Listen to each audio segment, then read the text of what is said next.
निशुम्भ शुम्भ गर्जनी प्रचण्ड मुण्डखण्डिनी वने रणे प्रकाशिनी भजामि विन्ध्यवासिनी।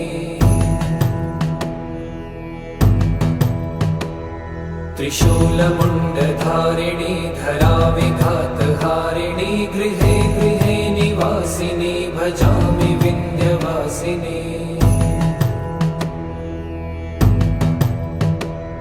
दरिद्रदुःखहारिणी सदा विभूतिकारिणी वियोगशोकहारिणी भजामि विन्ध्यवासिनी। लसत्सुलोललोचनं लतासनं